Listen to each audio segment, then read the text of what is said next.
The 1970s are often remembered as the decade when rock reached its towering zenith. The images are iconic. Led Zeppelin filling stadiums to the brim. Pink Floyd transforming light and sound into surreal theater. Fleetwood Mac turning heartbreak into the highest-selling soap opera in music history. But cultural memory is a selective beast.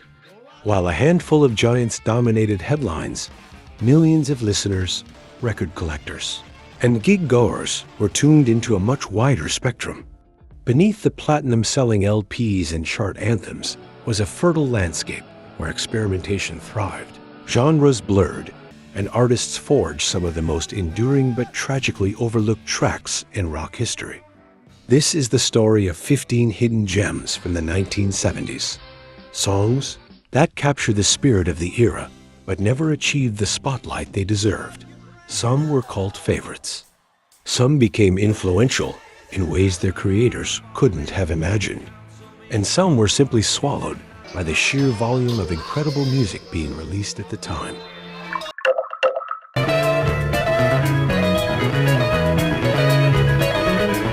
Gentle Giant weren't chasing hits, they were chasing complexity. Freehand is quirky, intricate, and dazzling in its musicianship.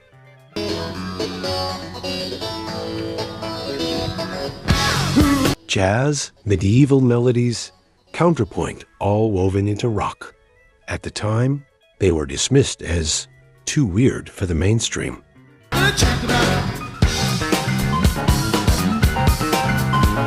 Today, they're revered by musicians as one of the most technically accomplished bands of the 70s. Without love, I have no treasures. Bill Nelson's Bebop Deluxe walked a line between prog, glam, and new wave.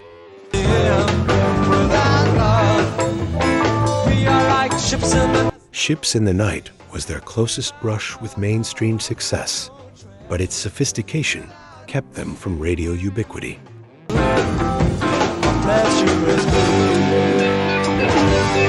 Looking back, Nelson feels like a prophet of the 1980s, anticipating the textures of new wave while keeping one foot in the guitar virtuosity of the 70s. And it's the only one you had. Alex Harvey was equal parts preacher, punk, and glam rock showman.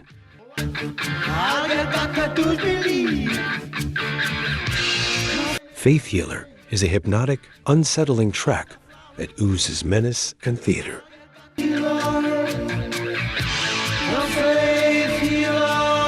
While Bowie and Alice Cooper perfected glam for the masses, Harvey injected it with danger and irony.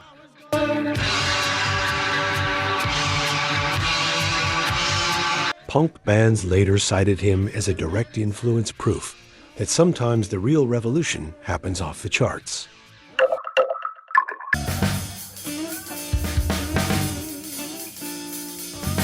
Called the American Led Zeppelin, Cactus were heavy, bluesy, and unpredictable.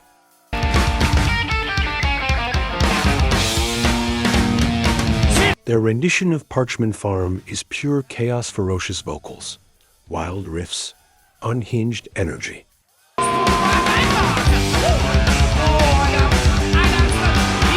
They never broke through commercially, but musicians adored them.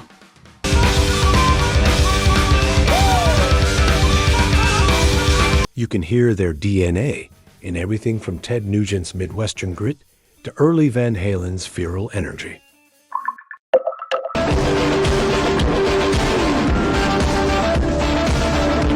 Before Thin Lizzy, before Iron Maiden, there was Wishbone Ash.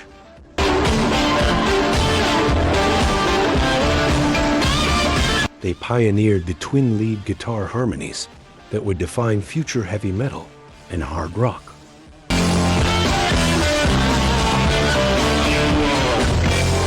The King Will Come is not only majestic, but historically important. A track that quietly shaped the sound of entire subgenres.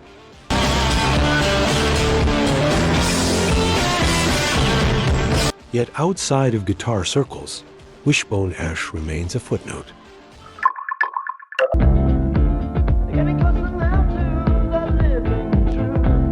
cult prog band beloved in Germany, Nectar specialized in long-form compositions.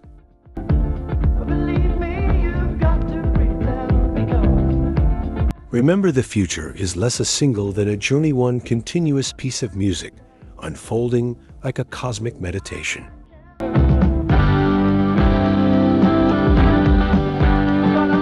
While Pink Floyd's Dark Side of the Moon conquered the world, Nectar remained in the shadows.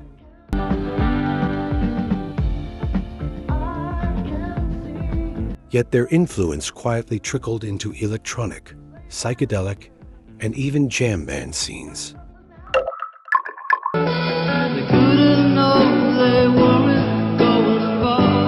Before Cowbells and Don't Fear the Reaper, Blue Gister Cult were storytellers.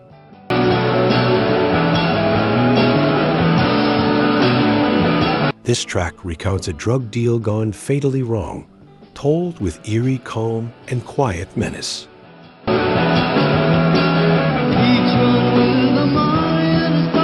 It's an early example of rock moving towards cinematic narrative songs as short stories.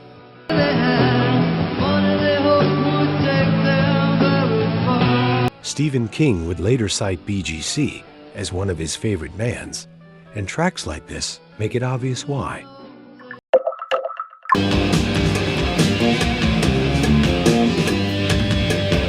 Everyone knows Mississippi Queen, but Mountain were much more than one it.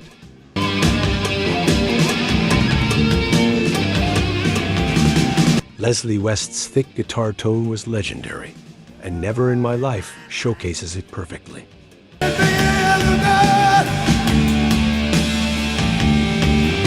Mountain were proto-metal before the term existed.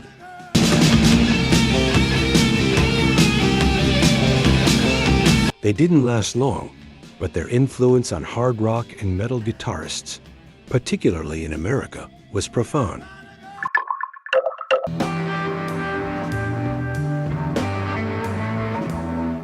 If Jimi Hendrix had survived into the mid-70s, he might have sounded a lot like Robin Trower.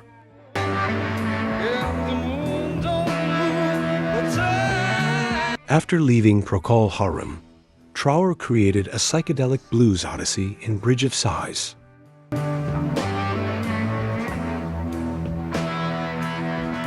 The track is less a song than an atmosphere, a hazy, liquid, almost dreamlike landscape built from guitar tone alone.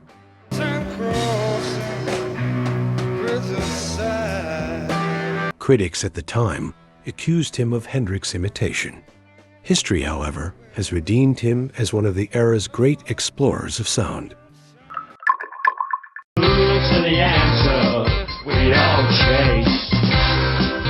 Prog rock wasn't always grandiose 20-minute suites.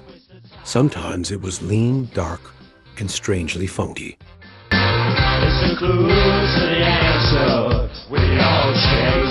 Atomic Rooster, powered by Vincent Crane's organ, injected prog with Gothic overtones.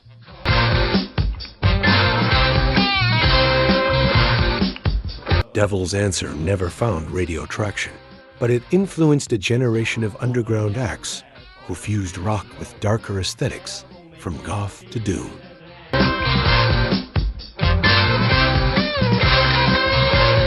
Listening today, it's striking how much their sound anticipated later movements.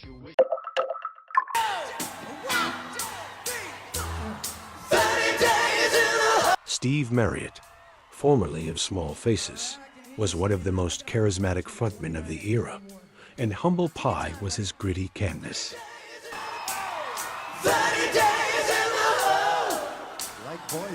30 Days in the Hole came directly from his personal run-ins with the law, and it drips with authenticity. All right, your turn to sing now. Unlike the polished stadium rock dominating the era, Humble Pie were raw, ragged, and gloriously imperfect.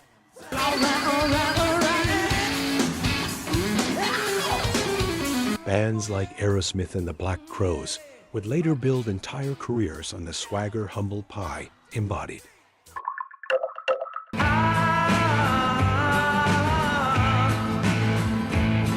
In Europe, this track became something of a folk rock hymn, covered and sung like a timeless ballad.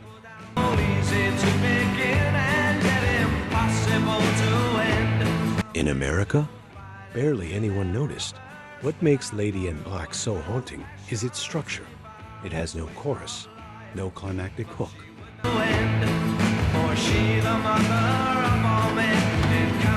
Instead, it builds like a chant, with each verse layering intensity.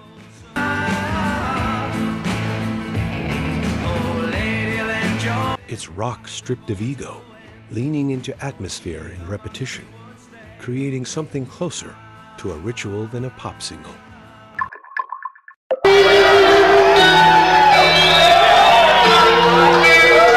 Long before Glenn Hughes became the voice of rock in Deep Purple and Black Sabbath, he was experimenting with soul-infused hard rock in trapeze.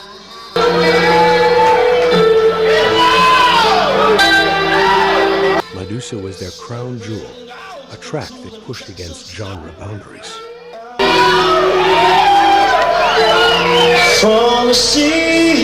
In hindsight, Medusa feels like a prototype for what bands like Soundgarden or Audioslave would attempt decades later, marrying heavy riffage with deep, soulful vocals.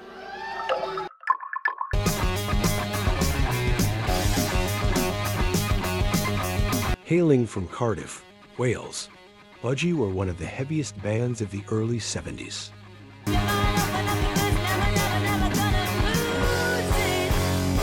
Often described as the most influential band you've never heard of, their track Bread Fan bridged hard rock and the birth of heavy metal.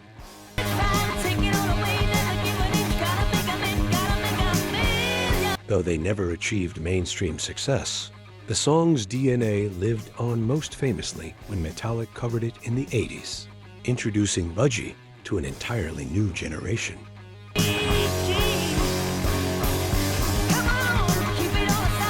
Budgie's obscurity was less about quality and more about timing. They were simply too heavy for 1973 radio. Hey, RockLore community! Before we continue, let's have a real talk for a second, bro. You know, this isn't just a channel to us. And I hope it's not just a place you come to watch a video and then forget about it. This is a community. It's a place where we get to dig up the secrets of rock and roll, share our favorite riffs, and celebrate the artists who maybe didn't get the love they deserved. Right now, only about 1% of our viewers are subscribed. We can change that together and grow this community. All you have to do is hit that subscribe button with the notification bell on. When you do, you're not just helping a channel grow, you're becoming a member of the RockLore family. You're signaling to us and to YouTube that these stories matter, that this music is worth preserving, and that this community is a place you want to be. Subscribing is your way of making sure you're always in the loop. It means you'll be the first to know when we unearth a forgotten legend, drop a new countdown, or dive into a piece of rock history you've never heard before. So if you're a true fan of the lore, if you get that same feeling of discovery that I do, then come join us. It takes 1 second to be a part of something bigger.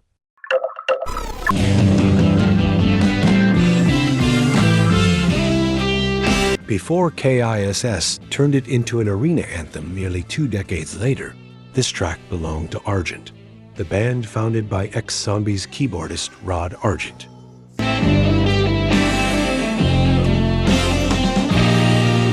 Written by guitarist Russ Ballard, the song wasn't just a catchy chorus, it was a sincere manifesto about music's power as a unifying force.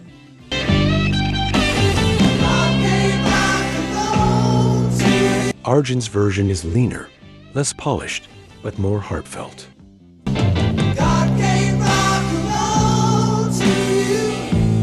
It came out at a time when rock was still considered subversive by mainstream society, and the song almost reads as a defense. Yes, rock and roll is divine, and yes, it belongs to all of us. The journey doesn't end here, Rock Warrior. Watch this next.